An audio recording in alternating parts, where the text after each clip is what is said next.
आगे बढ़ते हैं। मध्य प्रदेश से बड़ी खबर आपको बताते चले। एमपी में हिंदू तंजीमों की चेकिंग मुहिम देखने को मिल रही है। मूर्ति बनाने वालों से पूछा जा रहा है नाम।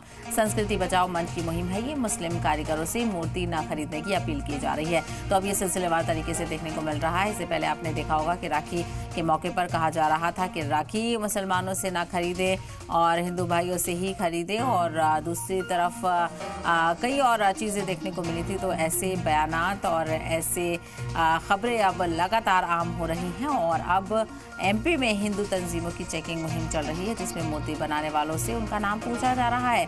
संस्कृति बचाओ मंच की ये मुहिम चलाई जा रही है। वहीं बताते चले कि मुस्लिम कारीगरों से मूर्ति ना खरीदने की अपील की जा रही है।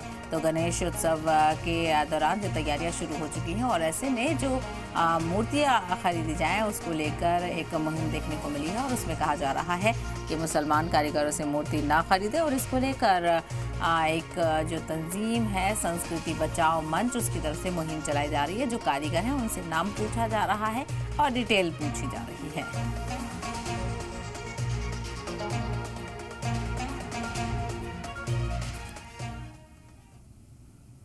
की उन्ना बेच पाएंगे, ना तो मुसलमान मूर्ति बना पाएंगे गणेश जी की, उन्ना बेच पाएंगे।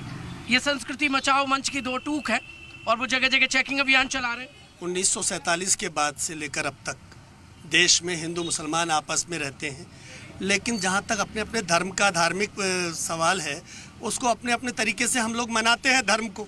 लेकिन चंद्रशेखर तिवारी जी आए दिन कोई ना कोई ऐसा इशू खड़ा कर रहे हैं जिससे हिंदू मुस्लिम और फिरका परस्ती सामने आ रही है। ये फिरका परस्ती क्या होती है? फिरका परस्ती मतलब यह है कि आप अपने स्तर से अपने काम करिए ना। अगर कोई अपराध कर रहा है तो आप कानून के पास जाइए ना, अपराधियों को सजा दिलाइए ना, लेकिन आपस में लड़ाने का क्या मतलब है? ये गलत है। तो बना सकता है और बेच सकता है जो धंधा है, धंधा किसी का बटा नहीं है। ये विवाद है कि आप मूर्ति नहीं बना सकते। हमारे हिंदू भाई भी हमारे इस्लाम का काम करते हैं, हमसे कहते हैं कि हमारे इस्लाम काम करना बंद कर दो। ये हिंदू संगठन तो कह रहे हैं ना बनाने देंगे ना बेचने। नहीं, ये गलत है उनका। ये विभाग वाला काम है। ना बंद होगा, ना बंद होगा सर।